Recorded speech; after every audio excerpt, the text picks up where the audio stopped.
저는 누군지 먼저 좀 소개를 좀 하면 좋을 것 같은데요. 저는 여기 푸른나무교회 협동 목사로 지금 함께 있습니다. 협동 목사에 대해서 아마 요즘에 교회를 처음 오시거나 좀 새로 오신 분들은 협동 목사가 뭔지 잘 모르실 것 같은데요. 사회로 얘기하면 대학으로 얘기하면 겸임교수 비슷합니다. 겸임교수. 그러니까 각자의 직업을 따로 갖고 있고 그리고 대학에 와서 또 강의도 하고 그런 사람이랑 비슷합니다. 저는 사회에서는 우리 변호사를 하고 있으면서 여기 이제 주일날 와서 우리 같이 목사로도 또 섬기고 있습니다. 저는 원래는 목사였다가 나중에 이제 변호사로 이제 또 직을 얻고서 일을 시작하게 된 사람입니다. 오늘 사실은 우리 곽수학 목사님이 저한테 이제 연락을 하셨어요. 오늘 제가 수요일 날은 좀 여러 번 몇 번 설교를 했는데 그때 얘기했던 것들을 좀 전교인한테 함께 좀 나누고 싶다 그런 얘기를 하셨어요. 근데 그때 나눴던 얘기가 사실은 저한테는 그때 좀 편한 자리잖아요. 수요 예배는 편한 자리고 그래서 거기서 그냥 거침없이 좀 얘기를 했는데 오늘 좀 우리 푸른나무 그때 무슨 얘기를 했냐면 푸른나무 교회의 정체성, 푸른나무 교회는 과연 어떤 교회냐 이런 교회에 대한 얘기를 좀 나눴었거든요.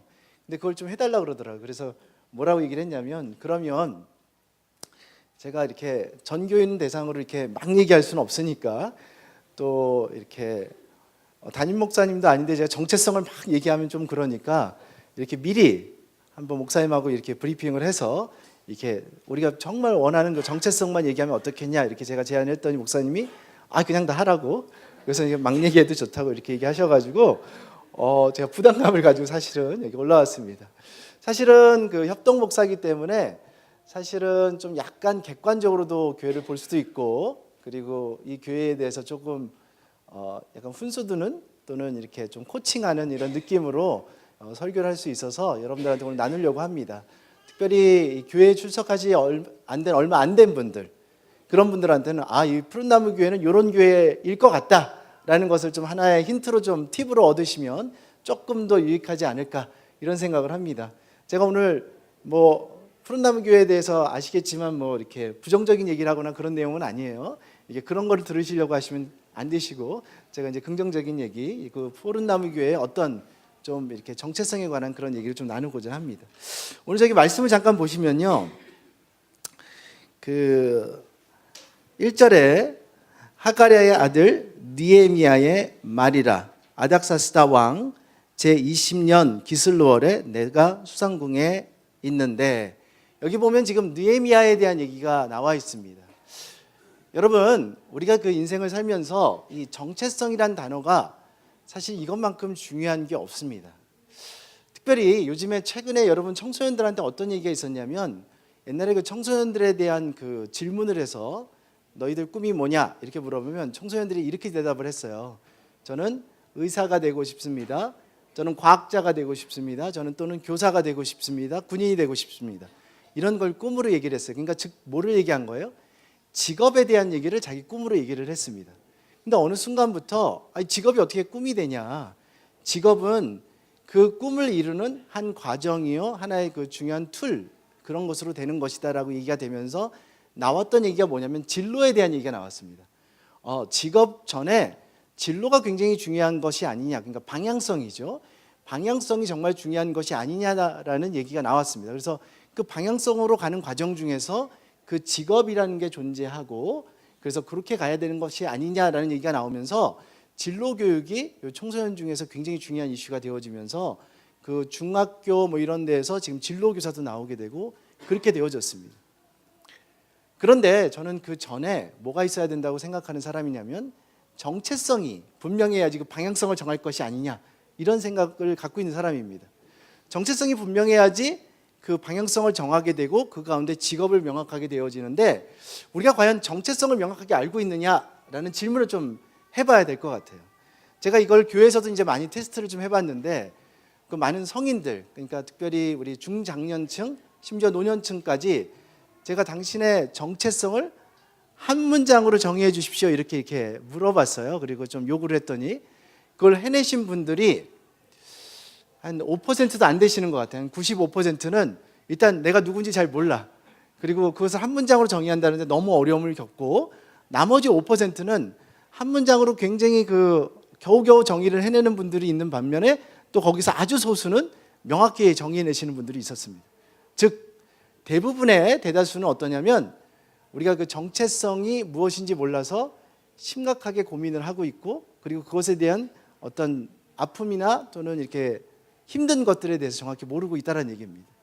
근데 성경에 보면 성경의 출발점이 대부분 뭐로 되어 있냐면 정체성으로부터 되어 있는 것을 혹시 인지하셨는지 잘 모르겠어요.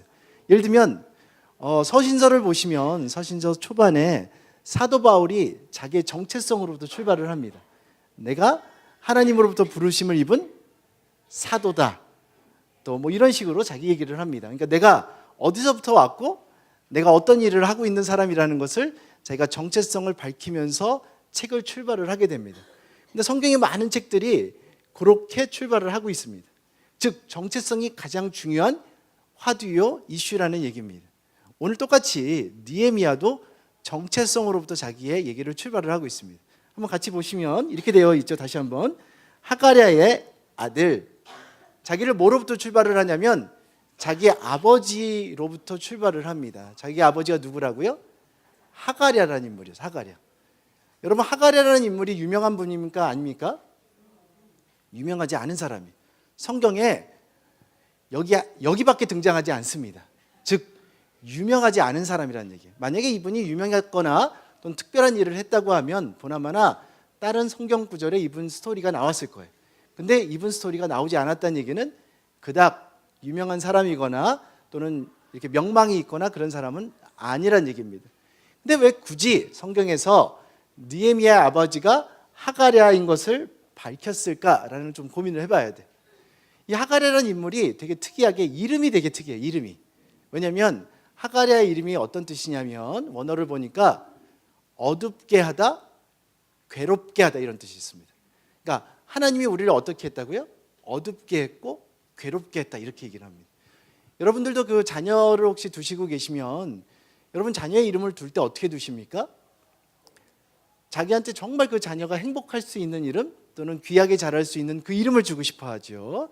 그렇죠? 그리고 그 자녀에게 여러분들이 원하는 어떤 마음들, 소원들을 담아서 이름을 짓습니다. 저 같은 경우에는 저나 우리 조카들 이름들을 뜻을 같이 줄 때 저희는 시자를 넣었어요. 시는 뭐냐면 시대란 뜻이에요. 시대에 대한 이해를 하고 그것에 대해서 가졌으면 좋겠다는 어떤 소중한 마음을 담아서 하나님의 시대에 대한 마음을 넣어서 시자를 저희가 돌림자로 넣었어요. 그런 것처럼 여기 아이들의 이름을 줄 때는 자기에게 가장 소중하게 생각되는 것, 그리고 그것을 꼭 놓고 싶은 것들을 그 이름 속에 넣게 되어집니다. 근데 특이하게 느헤미야의 할아버지죠. 느헤미야의 할아버지가 그 아들 이름을 지을 때 이상하게 이름을 지은 거예요. 어떻다고요? 하나님이 어두워지셨다. 그 하나님이 우리를 괴롭게 했다.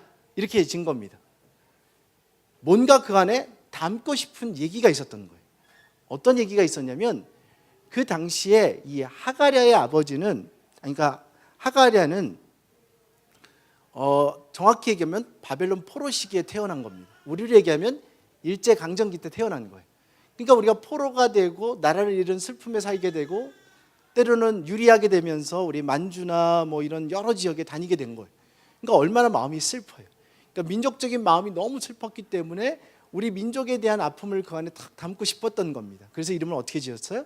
우리가 하가랴라 지으면서 우리 민족의 지금 역사, 우리 민족의 소망 이런 것들을 담은 그런 얘기를 시작을 한 겁니다.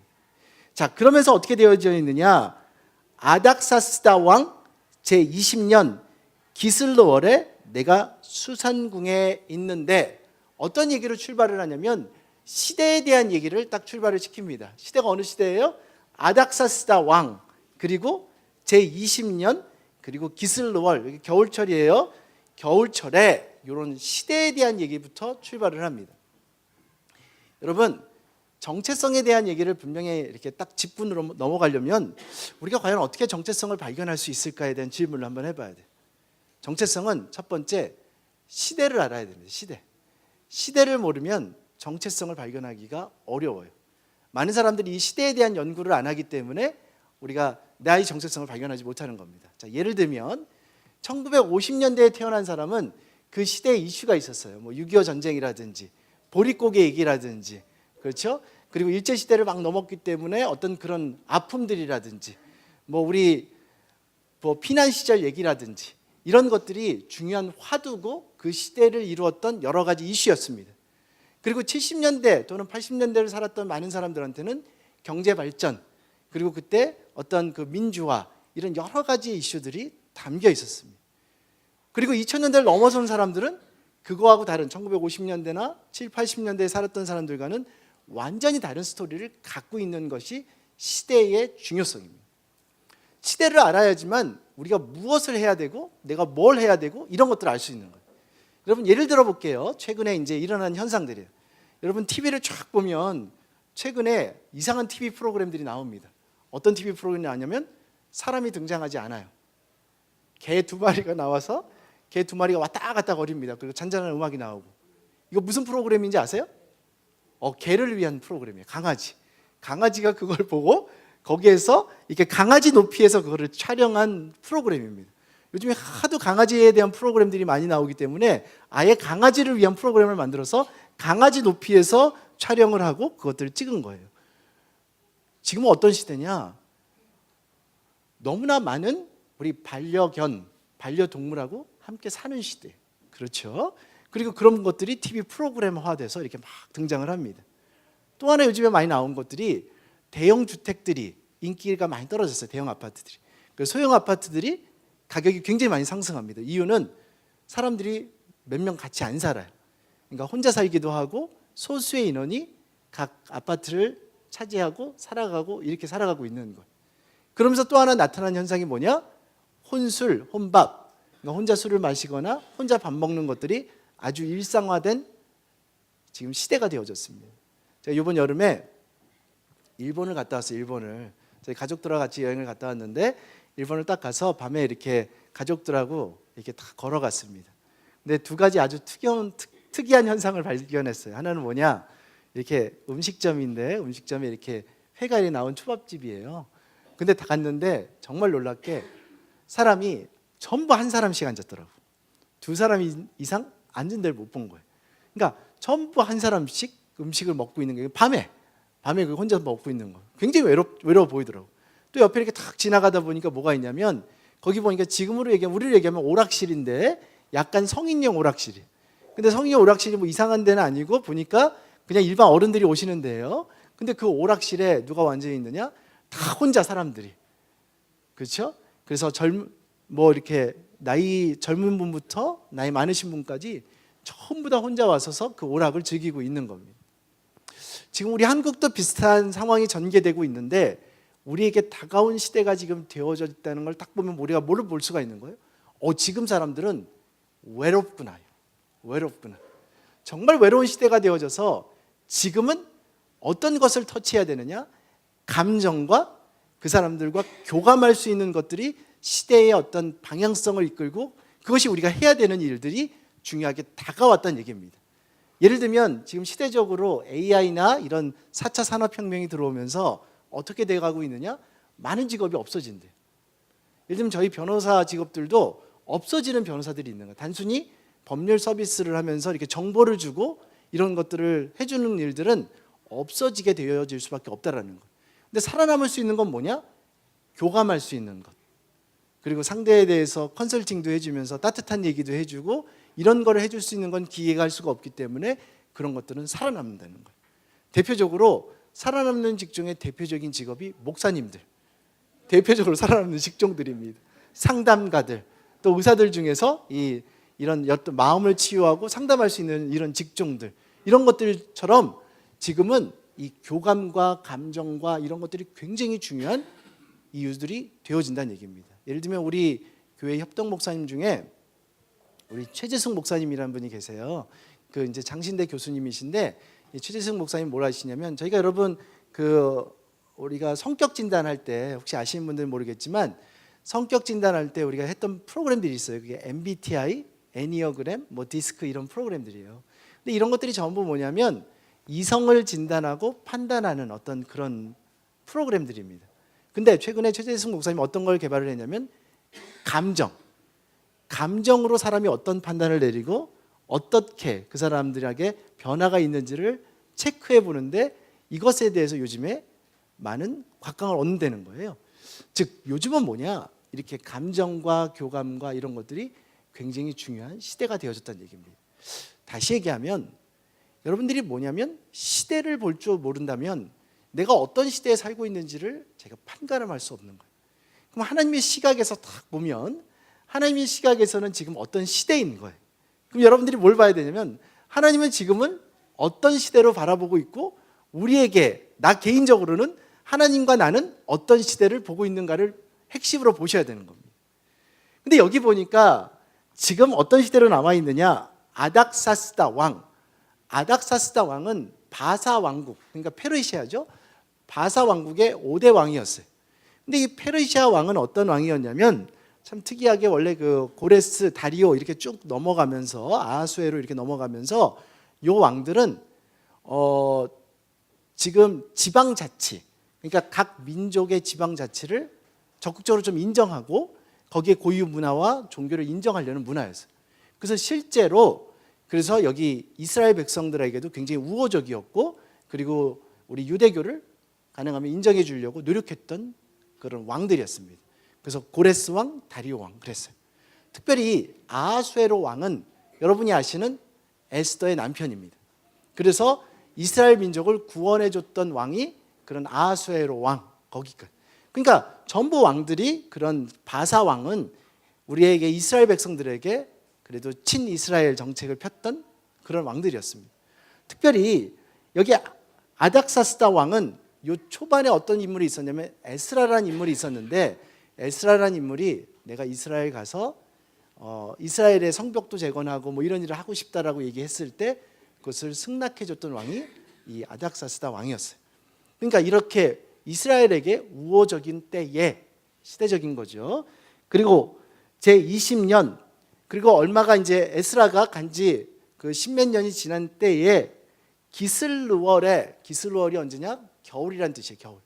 그러니까 아직까지 비록 바사 왕국이 우리에게 편하게 그리고 조금 친이스라엘 정책을 펴고 있지만 아직까지 추운 겨울에 아직까지 이스라엘 백성들은 나라도 잃고 땅도 잃고 이런 시대에 살고 있었던 때에 이런 얘기입니다. 여러분도 한번 질문 한번 해보시기 바랍니다. 나는 어떤 시대에 살고 있는가? 여러분 여기 그 주보를 잠깐 보시면 주보에 그 뒤편에 한번 보시겠어요? 뒤편에 보시면 이 푸른 나무 교회의 정체성이 탁 나와 있어요. 그 맨 뒤편 맨 위에를 보시면 그 푸른 나무 교회의 정체성이 나와 있습니다. 한번 읽어보시면 참 좋을 것 같은데 제가 읽어드리겠습니다. 이렇게 혹시 없으신 분들을 위해서. 푸른 나무 교회는 대한예수교 장로회 통합, 그러니까 우리 장로교 신학교회 광나루에는 장로교 신학교회 그 신학을 기반으로 강남노회 소속 교회로서 강남에 위치해 있다는 거예요. 역동적이고 살아있는 예배와 문화 예술을 통하여 다음 세대를 세우라는 하나님의 부르심에 따라 모이고 예배하고 배우며 사역하고 파송하는 건강한 교회 공동체입니다. 살아있는 예배와 문화로 다음 세대를 세우는 교회, 건강한 중소형 교회를 꿈꾸는 교회, 통일한국을 준비하는 교회, 푸른나무 교회는 바로 당신입니다. 제가 교회를 추천해 줄 때 많은 사람들한테 이렇게 추천해 줍니다. 교회 홈페이지 들어가면 홈페이지 들어가서 첫 장에 인사말 나오잖아요. 거기에 정체성이 포함되어 있냐? 정체성이 포함되어 있으면 그 교회는 나름대로 좋은 교회고 그렇지 않으면 방향성이 없는 교회다. 이렇게 얘기를 해줍니다.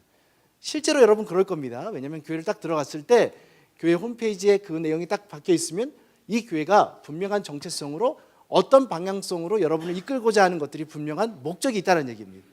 그것이 있는 교회는 기본적으로 반은 성공했다고 보면 좋습니다. 더군다나 푸른나무 교회처럼 이렇게 명확하게 정확히 세세하게 얘기하고 있는 교회는 거의 찾아보기 어려울 겁니다. 아마 집에 가셔서 홈페이지를 각 교회 홈페이지에 들어가서 보시면 아, 이게 만만한 일은 아니구나. 이것을 드러내는데 굉장히 어려운 시간이 걸립니다. 근데 여기 보면 이 정체성에 시대에 관한 얘기가 딱 하나 등장을 합니다. 어떤 시대에 대한 얘기. 푸른 나무 교회가 보고 있는 시대입니다. 어떤 시대예요? 통일한국, 통일 시대를 지금 얘기를 하고 있는 거예요. 지금 푸른 나무 교회는 통일 시대를 우리의 시대로 지금 보고 있는 거예요. 우리가 지금 어떤 시대에 다가와 있다? 통일을 앞두고 있다. 여러분 혹시 믿으시나요? 진짜 믿으시나요? 아직 한참 있다 올 거라고 생각하지 않으시나요?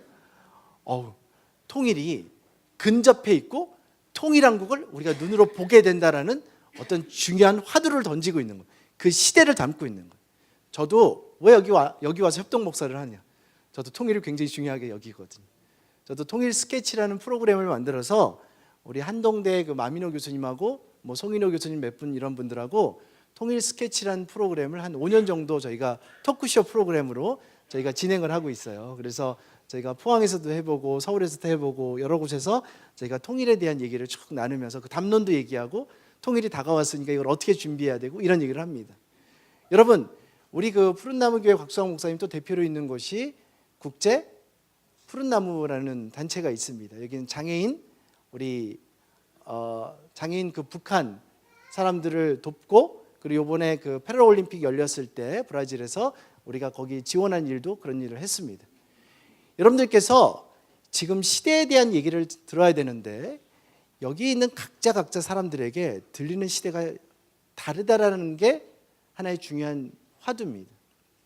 여러분들 한번 생각해 보세요. 나한테는 어떤 시대가 나한테 도래해 있는가? 여러분들한테 굉장히 강하게 느껴지는 시대가 있어요. 나한테 어떤 시대냐? 아까처럼 4차 산업혁명이 나한테 중요한 화두냐? 나한테는 외로움이 중요한 화두냐? 나한테는 어떤 예술적인 게 굉장히 중요한 화두냐? 나한테는 이 통일이라는 게 중요한 화두냐? 여러분들한테 다가와 있는 그 시대는 무엇입니까? 두 번째, 여기 보면 내가 수산궁에 있는데 이렇게 되어 있습니다. 자, 수산궁이 있는데 두 번째 나온 건 뭐냐? 장소에 대한 얘기가 나옵니다. 땅에 대한 얘기가 나옵니다. 정체성을 알기 위해서 두 번째 알아야 될 것은 땅에 대한 얘기입니다. 즉 장소에 대한 얘기입니다. 장소와 땅을 알아야지만 내가 뭐를 발견할 수 있느냐? 정체성을 발견할 수 있어요. 내가 어디 살고 있느냐? 어디서 일하고 있느냐? 내가 어떤 교회를 다니고 있느냐? 중요한 화두라는 얘기입니다. 하나님께서 땅에 대한 세 가지 땅을 얘기하셨어요. 창세기 1장 28절에 너희는 가서 땅을 정복하라, 충만하라, 정복하라, 다스리라 이렇게 돼 있습니다. 처음에는 어떻게 하라고요? 땅에 충만하라. 이게 무슨 얘기냐면 땅에 충만하려면 어떻게 해야 돼요? 아기를 많이 낳아야 됩니다. 그렇죠? 아기를 많이 낳아야지만 땅에 충만할 수가 있어요. 이건 뭐에 대한 얘기라냐면 첫 번째 땅은 가정이란 얘기입니다. 여러분이 갖고 있는 땅의 첫 번째는 가정, 여러분의 집이란 얘기입니다. 자, 두 번째 땅은 땅을 정복하라 그렇게 돼 있죠. 땅을 정복하라는 건 땅은 기본적으로 어떤 소산을 내는 곳입니다. 옛날에 농사를 짓고 거기서 소산물을 얻어서 그걸 가지고 우리 가정들이 먹고 사는 곳이 땅이었습니다. 두 번째 땅은 뭐냐면 경제를 얘기하는 겁니다. 자기 일터. 그 일터를 통해서 자기가 먹고 살기 때문에 그것이 하나님이 얘기하신 중요한 땅, 일터란 얘기입니다. 여러분들은 어디에서 일하고 있는지 생각해 보세요. 세 번째는 너희가 가서 다스리라 이렇게 되어져 있습니다. 다스리라는 건 뭐예요? 관계에 대한 얘기입니다. 관계. 그래서 첫 번째는 우리가 생명기업, 두 번째는 토지기업, 세 번째를 우리가 거기 우리가 관계기업이라고 합니다. 세 번째 이거는 사실은 정부에 가까운 얘기입니다. 국가, 다스리는 거죠. 국가에 대한 얘기입니다. 또 다스림의 중요한 존재는 뭐냐면 교회입니다. 교회. 근데 저는 기본적으로 이 세 개, 가정과 일터와 국가라는 이 땅의 가장 근간은 교회라고 생각합니다. 교회를 중심으로 이 세 개가 존재한다고 생각하는 거예요. 그러면 여러분들은 일단 푸른나무 교회의 소속이죠. 푸른나무 교회 소속에 국가는 어디예요? 국가는 대한민국. 일터는 다 다를 거예요. 일터는 뭐 직장 생활 하시는 분도 있고 사업을 하시는 분도 있고 공무원 하시는 분도 있고 또 프리랜서 하시는 분도 있고 뭐 다양한 일터를 갖고 계실 거고 가정은 또 다양하겠죠. 아직 뭐 싱글인 사람도 있고 결혼했는데 아기가 없는 사람도 있고 결혼했고 또 부모님 모시고 있는 사람도 있고 또 지역도 다 다를 거고 이런 겁니다. 근데 이것이 어떻다고요? 우리랑 아주 밀접하게 연관되어 있다 얘기입니다. 여러분이 왜 미국 사람으로 태어나지 않았을까? 여러분이 왜 아프리카에서 태어나지 않았을까를 고민해 봐야 됩니다. 여러분들이 어떤 사람으로 태어났어요? 한국 사람으로 태어났다라는 것, 그리고 내가 서울에 살고 있다라는 것들이 우연일까? 하나님이 이유 없이 그렇게 만들었을까를 고민해 봐야 됩니다. 그것이 뭐가 있다는 얘기입니까? 이유와 뜻이 있다라는 겁니다. 하나님 안에는 결코 우연이 없다라는 얘기입니다. 이 수산궁은 정확히 얘기하면 어떤 곳이냐면 이스라엘 백성들한테는 아주 특별한 곳이었어요. 이곳에서 어떤 일이 벌어졌느냐? 이곳은 바사의 왕들이 겨울철에 가서 머물던 궁이 수산궁이었어요. 근데 이 수산궁에서 어떤 일이 있었냐? 에스더가 그 아하수에로 왕에게 찾아가서 그 이스라엘 백성을 살렸던 그곳이 이곳입니다. 특별히 다니엘이 기도하면서 자기가 이 수산궁에 서 있는 모습을 보게 되어집니다. 너무나 민족적으로 중요하다는 얘기입니다. 그러니까 우리 민족으로 얘기하면 어떤 곳이에요? 상해 임시정부 블라디보스톡에 있었던 상해 임시의회 뭐 이런 곳이라는 얘기입니다. 우리한테 너무 중요한 곳이기 때문에 역사적으로도 우리 민족을 살렸던 아주 중요한 곳에 누가 서 있는 겁니까? 느헤미야가 있다는 얘기입니다. 여러분들도 장소에 대한 생각을 해봐야 돼요. 첫 번째, 여러분 그 가정에 대한 생각을 한번 해봐야 됩니다. 가정.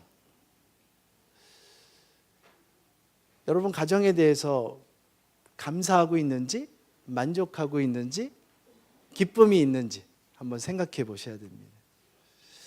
제가 제 아내하고 이제 결혼한 지 19년이 됐어요. 19년 제가 됐는데 믿으실지 잘 모르겠는데 제가 한 번도 안 싸웠습니다. 안 믿기시죠? 자, 물론 싸움에 대한 정의를 좀 내려볼게요. 싸움이 뭐냐? 싸움에 대한 정의가 1번 뭘 던지지 않았다. 2번 때리지 않았다. 3번째 큰 소리 내지 않았다. 그러니까 화를 이렇게 막 데시벨을 높여서 화내지 않았다. 욕하지 않았다. 비하하지 않았다. 집을 나가지 않았다. 이 정도예요. 그럼 나머지 정도면 괜찮은 거 아니에요? 갈등이 없었냐? 갈등은 많죠. 그렇죠. 관계 갈등, 경제적인 갈등, 건강의 갈등, 수많은 갈등들이 존재했을 텐데 싸움까지 가지 않았다는 얘기입니다. 무슨 얘기냐면 정말 놀랍게 내가 내 아내를 하나님이 주신 어떤 정체성으로 탁 인지하는 순간 어떻게 됐느냐? 정말 놀랍게 제가 19년 동안 아내에 대한 사랑이 매일같이 커졌습니다. 이거 믿으시겠습니까?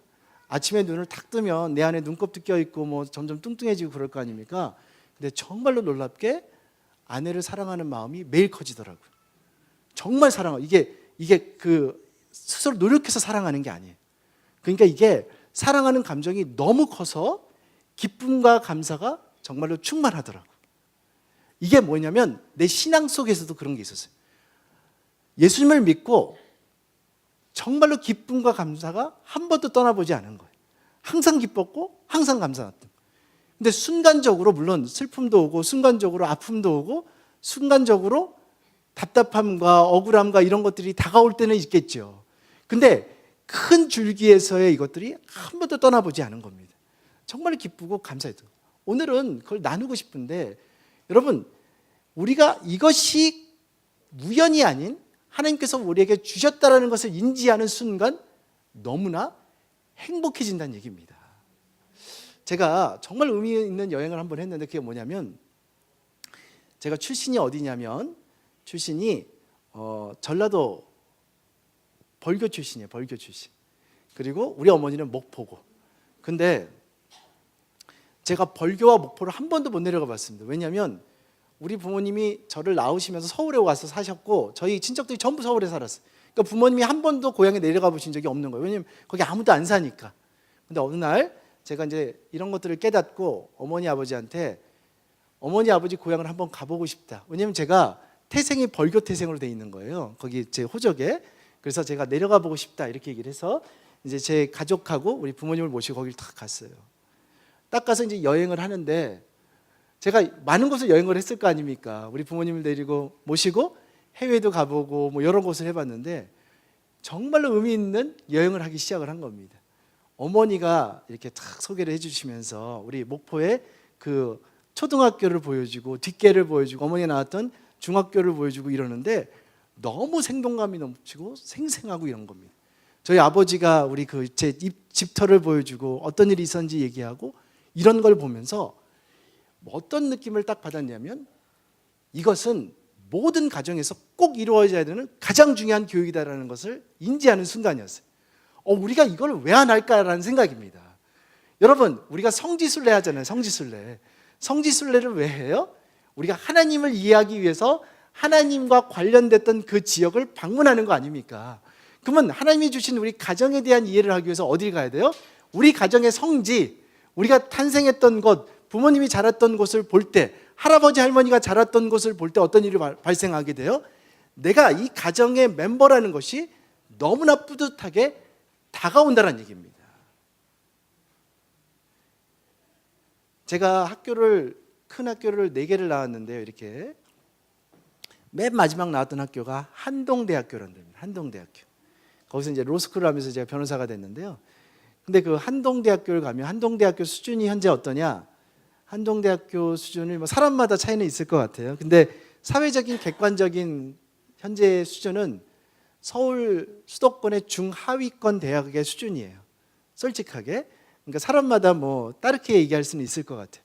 아마 여기 계신 분 중에 한동대학교를 처음 들어보신 분도 아마 계실 거라 생각을 합니다. 그런 대학이 있었어? 포항에 아주 시골에 있는 대학이에요. 근데 그 대학에 옛날에 이제 많은 그 갈대상자라는 책을 보면 거기에 서울대 연고대를 포기하고 또는 미국의 아주 주요 유수 대학을 포기하고 한동대에 왔다라는 친구들 얘기를 많이 들어보셨을 겁니다. 근데 그 친구들이 오면 한동대에 대해서 어떤 마음을 갖고 있냐? 너무나 큰 자부심을 갖고 있고 한동대를 너무 좋아하는 거예요. 그리고 뿌듯하고. 저도 4개 대학을 나왔는데 그중에 저한테 가장 큰 자부심을 주는 데가 어디냐? 한동대학교입니다. 한동대학교를 생각하면 이렇게 뭉클한 마음이 들고 감사한 마음이 들고 그 소속의 일원이 된 것에 대한 기쁨이 있어요. 왜 그럴까? 한동대 학생들은 딱 오면 일단은 한동대에 대한 스토리를 합니다. 도대체 어떤 역사가 있었는지. 한동대 처음 생기면서 피지섬에서 두 명의 사람이 선교를 갔다가 학생들이 죽어요. 죽으면서 그때 죽었을 때 그 부모들의 반응들, 우리가 하나님 앞에 바쳤다라고 했던 것, 그리고 그 피지섬에 있었던 것들이 다 그 충원탑으로 남아 있습니다. 우리는 순교자를 낸 학교다라는 자부심. 그리고 그 우리 김영길 총장님이 체포됐을 때, 감옥에 갔을 때 전교의 학생들이 전부 다 그 감옥 앞에 가서 그 스승의 은혜를 불렀던 그날을 쭉 기억하면서 그것들이 우리에게 하나같이 감동과 기쁨과 그런 스토리로 다가와요. 그러면 그 역사를 알았을 때 그 단체가 어떤 행보를 겪었고 어떤 일이 있었는지를 아는 순간 우리에게 넘치는 그 자부심은 그 어떤 학교로도 비교가 안 되는 거예요. 이거는 어떤 학교와 비교가 될 수 있는 그 학교가 아니라 나한테 있는 유일한 학교인 거예요. 그러면 어떻게 되냐? 내가 성적 때문에 다른 학교로 편입할 생각을 가져오지 않게 되어집니다.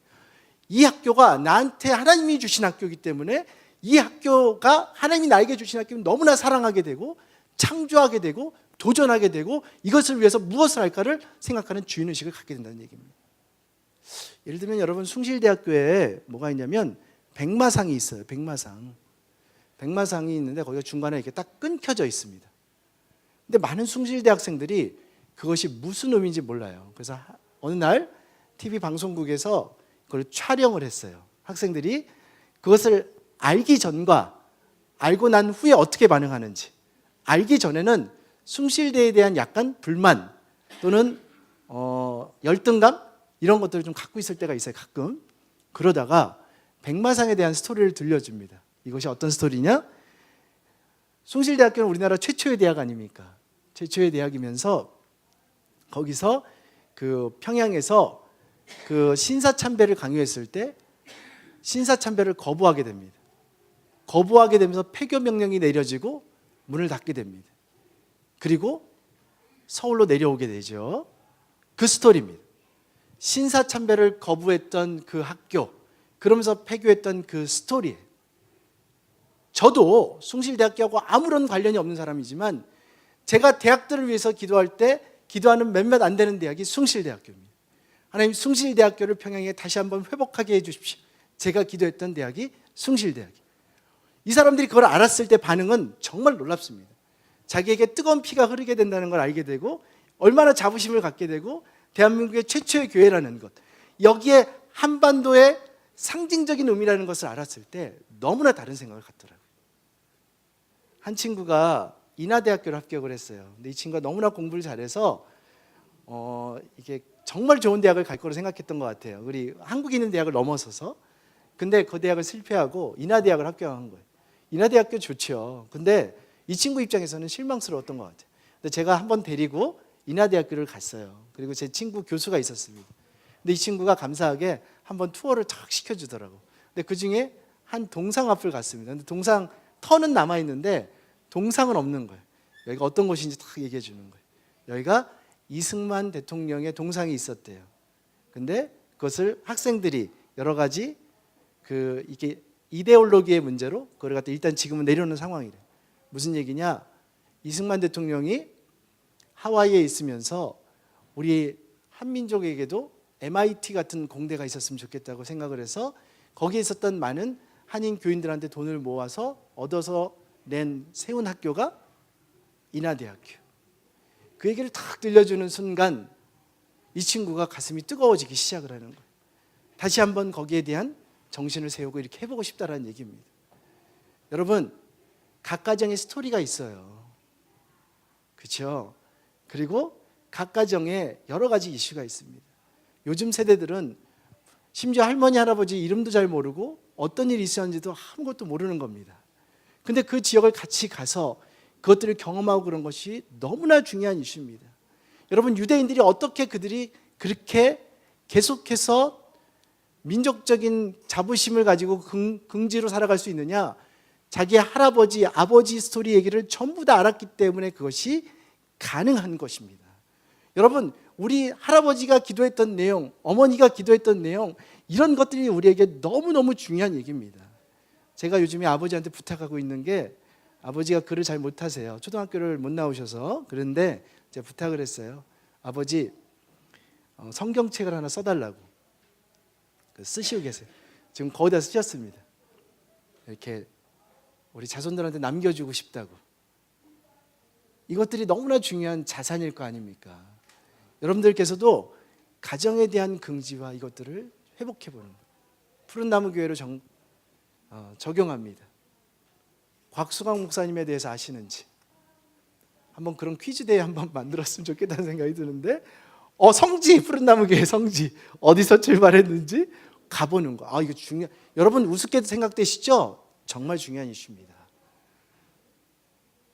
도대체 어디 출신인지, 진도 출신, 저랑 가까우세요, 목포? 그리고 어느 지역에 살다 왔는지, 어디? 캐나다. 저 캐나다 출신. 제가 우리 부목사님들 저를 진골이래요. 성골. 이게 완전히 다 일치한다고. 성골 출신이랍니다. 토론토. 거기 생명의 교회라고 세우셨는데 제 은사 목사님이 그 교회를 대신하셨거든요. 나중에 그 생명의 교회도 제가 열심히 다녔고 옛날에 그랬습니다. 그래서 캐나다 출신? 또 어떤 거예요? 코스타. 여러분, 코스타가 뭐예요? 우리나라 이런 수련회 같은 이런 사역을 통해서 가장 성공한 프로젝트가 코스타입니다. 사실은 기독교 역사에서 한 족적을 남겼다고 해도 과언이 아닐 것 같아요. 여러분이 보는 것처럼 우수한 이렇게 별게 아닌 게 아니라 사실은 큰 족적을 남긴 겁니다. 안 믿으시죠? 제가 왜냐하면 20년 전에 토론토에 있는 코스타를 참가했어요. 그 당시는 전도사였는데 우리 청년들을 데리고 코스타에 저도 코스타의 일원이었기 때문에 코스타에 대한 내용들을 잘 알고 코스타가 어떤 족적을 남겼는지 이런 것들에 대해서 너무나 잘 아는 사람 중에 하나입니다. 여러분들께서 이 스토리들을 알고 어떻게 이 교회가 세워지어 있는지에 대한 스토리들을 알고 있어야 됩니다. 그럴 때 어떻게 되느냐? 우리가 진정한 자부심을 갖고 그렇게 되어질 수 있다라는 겁니다. 여러분, 회사도 마찬가지예요. 회사도 그 사장님의 그 족적과 사장님이 가진 정체성이 그 안에 묻어나야 됩니다. 근데 그것이 되지 않고 사업을 막 시작하게 되면 자기 정체성과 관련 없는 사업을 시작하게 됩니다. 이것이 요즘 사회에서 어떻게 나와 있냐? BI 작업, CI 작업 뭐 이렇게 하면서 그 회사의 모토 여러 가지 이슈가 등장을 하게 되는데 그것이 이 회사의 어떤 정체성과 연관되어 있답니다. 그러면 내가 분명히 받아야 돼요. 하나님 앞에 어떤 비전을 받았고 그것이 이 회사에 정확히 묻어나고 있는지를 명확히 드러내야 되는 것이 중요합니다. 저번에 하영록 회장님이 오셔가지고 P31에 대한 설교를 했는데 그것도 그 관련된 내용이라고 생각을 합니다. 근데 국가도 역시 마찬가지로 정체성이 있다는 겁니다. 국가에도 우리 대한민국만이 가진 정체성이 있고 대한민국이 해야 되는 정체성이 있다는 얘기입니다. 이 얘기는 오늘은 시간이 없어서 그 얘기는 넘어가도록 합니다. 그 얘기도 역시 정체성이 존재한다 이런 얘기. 마지막 2절부터 3절 4절 읽어보겠습니다. 내 형제들 가운데 하나인 하나니아가 두어 사람과 함께 유다에서 내게 이르렀기로 내가 그 사로잡힘을 면하고 남아있는 유다와 예루살렘의 형편을 물은즉 그들이 내게 이르러 사로잡힘을 면하고 남아있는 자들이 그 지방 거기에서 큰 환난을 당하고 능욕을 받으며 예루살렘 성은 허물어지고 성문들은 불탔다 하는지라. 뭐라고 되어 있냐면 그들이 내게 이르되 사로잡힘을 면하고 남아있는 자들이 그 지방 거기에서 큰 환난을 당하고 능욕을 받았대요. 왜 그래요? 에스라가 그 10여 년 전에 먼저 가서 성벽을 짓고 여러 가지 일들을 했는데 그 당시 했던 개혁 정책이 있었어요. 개혁 정책이 뭐냐면 거기 있는 많은 이방 여인들이 시집와 있었고 이스라엘로 거기에서 많은 그런 어떻게 보면 혼혈족들이 태어나게 된 겁니다. 그럼 에스라가 그걸 보고서 어떻게 했냐면 쫓아내기 시작을 합니다. 막 쫓아내는 작업을 했어요. 막 쫓아내는 작업을 하면서 그러면서 그 사람들이 쫓겨났죠. 근데 이따가 그 사람들이 쫓겨났으니 얼마나 억울하겠어요. 억울하니까 자기 뭐 가족들한테 막 그것을 하소연하니까 각 민족들이 그것을 알고 쳐들어온 겁니다. 그래서 막 불타고 막 이런 일들이 벌어진 거예요. 근데 그 얘기를 들으니까 이 사람은 어떻게 했느냐? 가만히 있지 않고 4절에 보니까 내가 이 말을 듣고 앉아서 울고 수일 동안 슬퍼하며 하늘의 하나님 앞에 금식하며 기도했더라. 이 사람만은 기도했다는 거예요. 가만 보세요. 다니엘이 어디 있었어요? 다니엘이 바벨론 포로 시기를 넘어서 부모님은 거기 시대를 넘어서 바사 왕국 시대에 다행히 왕들이 이스라엘의 그 민족과 정치와 종교를 이렇게 그래도 지지해주는 그 왕 밑에서 있었는데 해필 자기가 어디 있었다는 얘기입니까? 수산궁에 자기가 서 있는 거예요. 수산궁에 있었다는 얘기가 뭐예요? 자기가 왕하고 얘기할 수 있었다는 얘기입니다. 그럼 이 사람은 뭘 해야겠어요? 자기 민족에 대한 아픔과 이것들을 자기가 깨닫고 이것을 회복해야 되고 그것의 미션을 갖고 있다는 자기 정체성입니다. 나의 정체성은 이 바사 왕국 시대에 이스라엘이 다시 한번 회복하게끔 하는 것이 자기의 중요한 정체성이었던 얘기입니다. 여러분들은 어떤 정체성을 갖고 있는지 생각해 보셔야 합니다. 다시 푸른나무 교회 정체성으로 넘어갑니다. 이 책을 다시 보시면서 이 푸른나무 교회의 정체성을 하나하나 다시 한번 짚어보도록 하겠습니다. 첫 번째, 대한예수교 장로회는 통합측인데 이 통합측의 특징은 뭐냐면 통합측은 여러 가지 것들에 약간 오픈된 마인드를 갖고 있는 거예요. 그래서 우리가 이 전도를 위해서 선교를 위해서는 이 교단을 초월해서 우리가 하면 협력하고자 하는 그런 의지가 굉장히 강한 교파가 이 통합측입니다. 저도 장신대에서 공부를 했기 때문에 통합측에 대한 자부심을 갖고 있는 사람입니다. 두 번째, 강남노회. 우리가 어디 소속돼 있어요? 강남에 있습니다. 첫 번째 특징의 하나는 푸른나무 교회는 지역교회가 아닙니다. 여러분, 지역교회를 선택하셨다고 하면 그러니까 지역교회 같은 그런 것들 원했다면 지역교회를 가셔야 돼요. 지역교회는 뭐냐면 지역교회는 사람들이 다 알게 되고 숟가락 몇 개 있는지 젓가락 몇 개 다 있는지 그리고 그 사람들이 꼬박꼬박 다 모여서 그리고 이렇게 하는 곳들이 거기입니다. 근데 우리 강남교회는 어떠냐? 여기 강남 주변에 있는 교회들 보셔야 돼요. 어디 있어요? 소망교회, 사랑의 교회, 다 이런 교회. 이런 교회들 다 무슨 교회예요? 지역교회가 아닙니다. 무슨 교회예요? 정확히 얘기하면 전국구 교회, 전국구 교회. 여러분은 전국구 교회를 다니고 계시다고 생각하면 정확합니다. 일단 다녀도 잘 누가 누군지 몰라. 숫자 몇 안 되는데 잘 모릅니다. 왜냐하면 우리가 전국에서 모여서 그런 현상이 나타나요. 왜냐하면 우리가 동네에서 있다면 동네 무슨 아파트에 사는지 이렇게 서로가 딱 보면 금방금방 키치가 되는데 들어도 잘 모르는 현상이 나타납니다. 왜냐? 전국에서 모였기 때문에 그렇습니다. 저 어디서 왔느냐? 남양주에서 왔습니다. 들어도 잘 모릅니다. 전국에서 모인 사람들이 이게 전국을 기반으로 한 교회구나. 이런 것들 하나 이제 인지를 하고 계셔야 돼요. 두 번째, 역동적이고 살아있는 예배와 문화 예술을 통하여, 여기는 예배와 문화가 굉장히 중요한 교회입니다. 푸른나무 교회의 특징은 문화인들이 굉장히 많다라는 겁니다. 여기 혹시 보셨는지 모르겠지만 영화 배우도 있고 감독도 있으시고 그리고 뮤지컬 감독도 있으시고 뭐 여러 가지 음악을 하시는 분들도 있으시고 여러분들이 여기 있으십니다. 여러분들이 이 문화인들이 함께 섞여 살고 있는 그런 교회에 있다고 생각하시면 됩니다. 특별히 이 교회는 그렇기 때문에 어떠냐? 굉장히 창조적입니다. 우리 여기 푸른나무 교회처럼 예배가 창조적인 교회가 이렇게 많지 않습니다. 이것이 전통교회, 그러니까 우리 지역교회에 있다 오신 분들은 약간 이것이 복잡하게 느껴질 수도 있는데 굉장히 창조적인 교회입니다. 창조적이고 이 창조성을 기반으로 해서 이것들을 계속해서 끊임없이 발전하려고 노력합니다. 창조성이 기반되어 있기 때문에 어떻게 할까요? 기존의 것들을 틀을 넘어서 새롭게 발전하려는 모습이 있기 때문에 새로운 것들이 계속해서 들어오고 유입되는 그런 현상이 나타납니다. 그렇기 때문에 지역교회는 계속 전통을 고수하면서 그것을 꾸준히 유지하는 것들이 특징이 있다고 하면 여기는 새로운 것을 계속해서 발전시켜 나간다는 그런 특징이 있습니다. 세 번째, 다음 세대를 세우라는 하나님의 부르심을 받았다. 다음 세대를 세운다는 게 어떤 거예요? 코스타, 우리 2세대 이런 것들이 굉장히 중요한 겁니다. 우리 세대로 끝나지 않고 다음 세대, 우리 곽수홍 목사님 항상 꿈이 있으시잖아요. 우리 다음 세대를 키우는 것. 그래서 여러분 아시는지 모르겠지만 요즘에 청년부가 많이 부흥을 했어요. 여기서 예배를 드리지 않고 우리 2시 30분부터 저쪽 다른 곳에 가서 거기서 예배를 드리는데 M 아카데미라는데 거기서 지금 큰 부흥이 일어나고 있다고 합니다. 사실은 푸른나무 교회처럼 이렇게 젊은이들에게 각광받을 수 있고 우리가 많은 영향력을 미칠 수 있는 교회도 없습니다. 그리고 밑으로 내려와서 건강한 중소형 교회를 꿈꾸는 교회다 이렇게 되어 있습니다.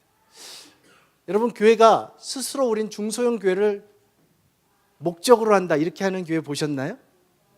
다 큰 교회를 지향을 하죠. 근데 푸른나무 교회는 중소형 교회를 이미 선언을 했습니다. 일부러 건물도 안 갖고 이렇게 하는 교회입니다. 우리 교회 특성은 굉장히 순수한 분들이 모였어요. 제가 하나같이 제가 처음 와서 특이하게 느꼈던 거는 여기 보면 푸른나무 우리 스토리 얘기할 때 올라오시면 하나같이 우시잖아요. 제가 와이프한테 그런 얘기를 했어요. 왜 하나같이 우는지 모르겠다. 좀 웃으면서 할 수 없냐? 그런 얘기를 했는데 하나같이 우세요. 여러분 왜 그럴까요? 여러분 여기는 이 중소형 교회로 딱 모여서 여기에서 어떤 스토리들을 갖고 있는 분들이 여기 와 계세요. 여러분들 여기는 창의성 있는 분들이 모여서 예술적인 감각이 뛰어나기 때문에 감성 지수가 높은 겁니다. 그렇지 않으면 굉장히 이성적인 사람들은 울지도 않아요. 여기 있는 사람들은 감성적인 사람들이 굉장히 많아요. 뭐 직업적으로는 다 좋을 수도 있어요. 근데 굉장히 감성적이고 창조적인 사람들이 여기는 창조성을 기반으로 한 그런 특징이 있는 겁니다. 정리 한번 해볼게요. 여러분은 전국구 교회를 만났어요. 전국구 교회인데 어떤 교회냐? 특별히 전국을 살짝 넘었어요. 세계적인 교회를 만났습니다. 여기 오시면 굉장히 다양한 국가에서 와 있을 겁니다. 저 캐나다 국적이었습니다. 저 사역 영어로 했습니다. 다양한 국적의 사람들이 다양한 국가의 기반으로 모여있는 곳이 여기입니다. 푸른나무 교회는 사실은 한국을 넘었다고 볼 수 있는 교회입니다. 제가 너무 띄워줬나요? 아닙니다. 우리 곽수환 목사님도 지금 유럽 가 계시죠. 실제로 여러분 그렇다고 여러분 인지하셔야 돼요. 사역자만이 그렇다는 얘기가 아닙니다. 여러분도 그렇다는 얘기입니다. 여기 있는 한 분 한 분들이 어떤 분들이라고요? 지역 기반이 아니라 세계 기반이다. 이거 진짜 아멘 한번 하셔야죠. 아멘. 여기 계신 분들은 세계 기반의 인물들이라고 생각하시면 됩니다. 두 번째, 여기 분들은 예배와 문화, 즉 창조성을 갖고 계신 분들이에요. 그러니까 기존의 전통을 넘어서 새롭게 바뀌려고 하고 새로운 젊음을 추구하면서 새롭게 변하려는 창조성을 갖고 있는 인물들이 여러분들입니다. 여러분들한테는 항상 젊음이 마음속에 있어야 돼. 나이가 얼마 되셨건 나에게 창조성이 있고 젊음이 있어서 새롭게 기반을 가지고 새롭게 넓혀가고 새롭게 발전해 나가겠다고 하는 꿈들이 있어야 됩니다. 여러분 젊으십니까? 하나님 앞에서 젊으십니까? 네, 창조성들이 여러분들에게 있어야 됩니다. 창조성을 여러분들이 어디 안에서? 가정 안에서. 어디에서? 기업 안에서, 국가 안에서, 교회 안에서 발휘하셔야 됩니다. 세 번째, 다음 세대를 키우는 거예요. 젊은이들한테 관심 가지셔야 됩니다. 푸른 나무 교회에 오시는 이상 다음 세대를 키우기 위해서 여러분들이 노력하셔야 돼요.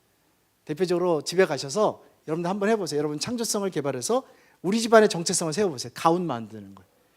표 만드는 겁니다.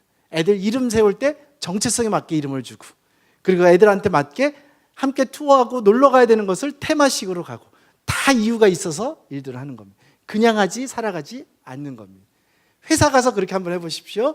회사에 로고를 세우고 회사에 CI 작업을 하고 회사의 사업을 정하고 이런 걸 만드는 것들을 해보는 작업을 하는 겁니다. 마지막, 중소형 교회. 여기서 중소형 교회인데 중소형 교회로 끝나는 게 아닙니다.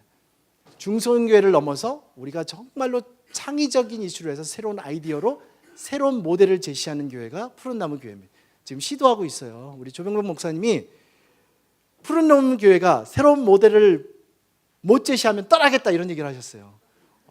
정말 너무 무서워. 새로운 모델을 제시할 줄 알아야 돼요. 여러분들께서 그걸 위해서 어떻게 해야 되냐?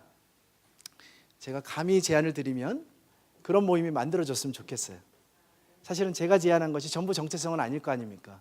성경을 보면서 역사를 연구하면서 목사님을 연구하면서 푸른 나무 교회가 어떤 정체성을 갖고 있고 어떤 방향성으로 어떻게 가야 될지를 계획하고 그것을 생각하고 기도하는 모임들이 만들어졌으면 좋겠습니다.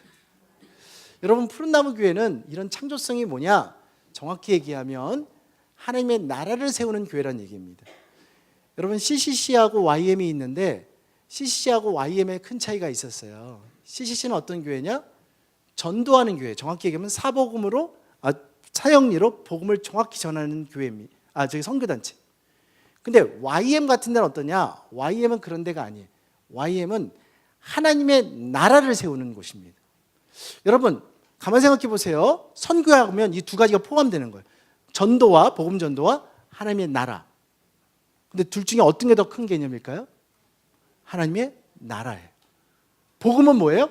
시민권자를 찾아내는 행위죠. 그렇죠.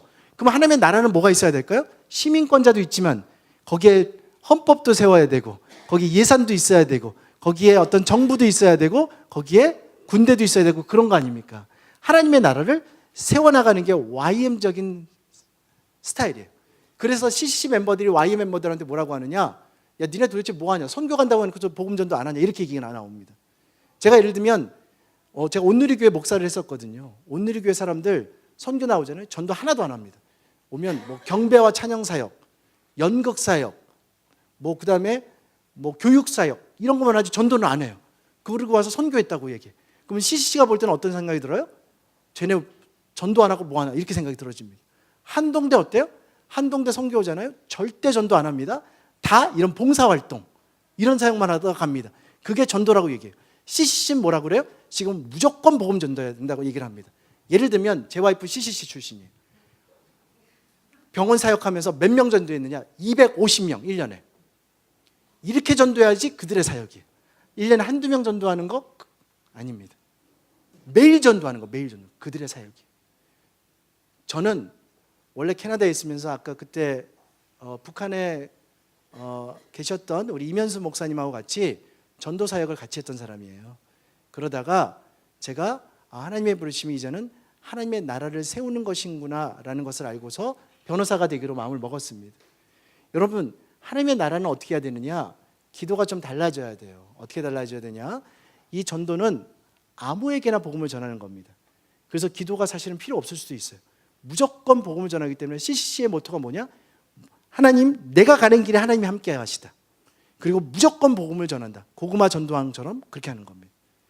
하나님의 나라는 달라요. 나라는 누가 세웁니까? 하나님이 세웁니다. 하나님의 방식과 법칙과 이런 게 존재해요. 우리는 어떤 기도를 하냐? 이렇게 돌진한 기도를 하면 안 되고 우리는 듣는 기도를 해야 돼요. 하나님, 어떻게 걸어가야 될까? 그래서 우리한테는 특별히 창조성이 있기 때문에 이 창조성을 가지고 막 걸어 나가려고 하거든요. 그러면 문제가 생깁니다. 어떻게 해야 되냐?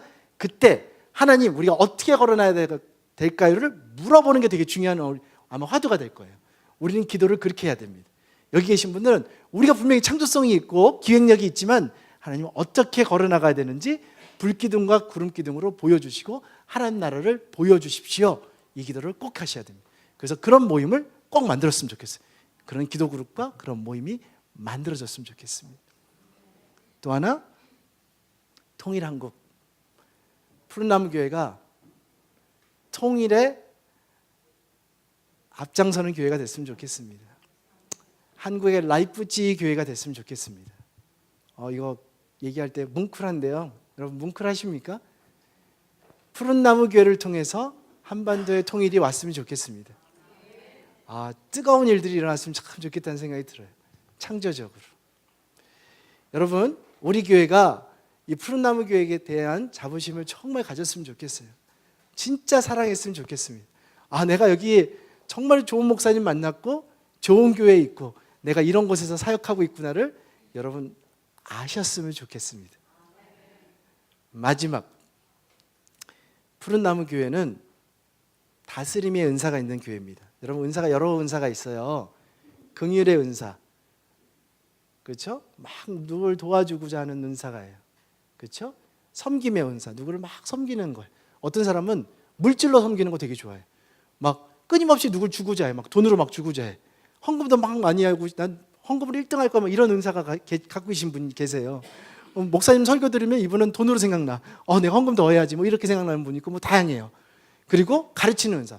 이 사람은 누구 만나기만 하면 가르치려고 해. 푸른나무 교회는 뭐냐? 다스림의 은사에 가깝습니다. 제가 봤을 때 다스림의 은사가 뭐냐? 창의력과 기획력이에요. 보면 조직이 딱 생각나고 기획이 생각나고 창조력이 생각나요. 근데 이 은사의 특징은 뭐냐? 이 사람들은 기도할 때도 뭘 기도하냐? 일에 대해서 기도하게 되어집니다. 다스림의 은사의 특징이에요. 기도하면서도 일에 대해서 기도해요. 이 사람들은 반드시 해야 되는 게 뭐냐면 사랑에 대해서 기도해야 됩니다. 일을 하다 보면 사랑 없이 막 갈 수가 있어요. 하나님 없이 막 갈 수 있습니다. 이 교회에 있어야 되는 건 사랑입니다. 사랑. 우리가 국가를 사랑하는 마음이 막 넘쳐나야 돼. 우리가 젊은이들을 사랑하는 마음들이 막 넘쳐나야 돼. 하나님 나라를 사모하는 마음들이 막 넘쳐나야 돼. 목사님을 사랑하는 마음들이 막 넘쳐나야 됩니다. 성도들 서로 성도 한 명 한 명들을 사랑하는 마음들이 막 넘쳐나야 돼. 그 사랑 속에 우리가 뭐가 등장하느냐? 여러분의 정체성이 명확히 드러나고 그 정체성 속에서 여러분들이 주인의식과 창조성과 기획력들이 명확히 드러납니다. 이것이 어떤 일을 일으키느냐? 사회의 흐름을 바꾸고 시대의 방향성을 제시하고 정말 새로운 혁신을 이루게 되어집니다. 여러분, 21세기 살고 계시죠? 한반도 살고 계시죠? 한반도 자랑스러우십니까? 푸른나무 교회 자랑스러우십니까? 여러분, 하나님 여러분 자랑스러워 하신 것처럼 이 한반도와 이 푸른나무 교회를 자랑스럽게 생각하셨으면 좋겠습니다. 기도하겠습니다.